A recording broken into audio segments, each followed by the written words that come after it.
معاملے پر بات کرتے ہیں. سینئر تجزیہ کار حامد میر صاحب نے ہمیں جوائن کیا ہے. میر صاحب بہت شکریہ وقت دینے کے لیے. گفتگو آپ نے سنی ہے. کیا پاکستان تحریک انصاف کو حکومت چلے جانے کا اتنا دکھ ہے کہ پاکستان کو ہی دیوالیہ کرنے کے خواب دیکھنے لگ گئے؟ جی ہاں، یہ بڑی افسوسناک گفتگو ہے. اس میں مجھے بڑا ہوا کہ شوکت ترین صاحب جو ہیں وہ کوشش کر رہے تھے کہ آئی ایم ایف جو ہے اس کے ساتھ پاکستان کی جو ڈیل ہے اس کے لیے مسئلے مسائل پیدا ہو جائیں. لیکن اس میں میں اپریشیٹ کرتا ہوں کہ جو محسن لغاری صاحب ہیں انہوں نے شوکت ترین صاحب کو یہ کہا ہے کہ کہیں آپ مجھے تجویز کر رہے ہیں خط لکھیاں، اس خط کے لکھنے سے جو ریاست پاکستان ہے اس کے لیے کوئی مسائل تو نہیں پیدا ہوں گے.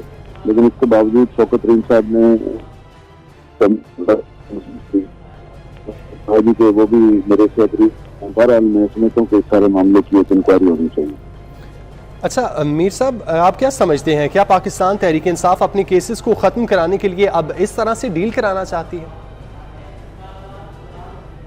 میں نے جیسا کہ کہا اس کی باقاعدہ انکوائری ہونی چاہیے اور جو ایکسپرٹس ہیں وہ ایگزامن کریں گفتگو کے بارے میں کہ شوکت ترین صاحب جو ہیں وہ ریاست پاکستان کے خلاف سازش کر رہے ہیں یا حکومت کے خلاف سازش کر رہے ہیں.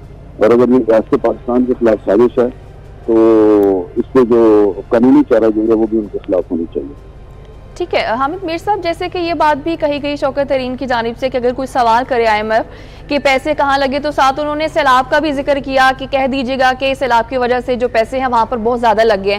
تو کیا لگتا ہے کہ اس وقت جب کہ پورا ملک ڈوب رہا ہے، سیلاب کا یوں بہانہ کر کے اس طرح کی بات کرنا ٹھیک ہے؟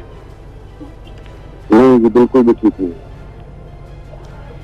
ٹھیک ہے حامد میر صاحب، بہت شکریہ آپ کے وقت کا. یوٹیوب پر گوگلی ٹی وی دیکھنے کے لیے youtube.com کی سرچ بار میں گوگلی ٹی وی ٹائپ کریں.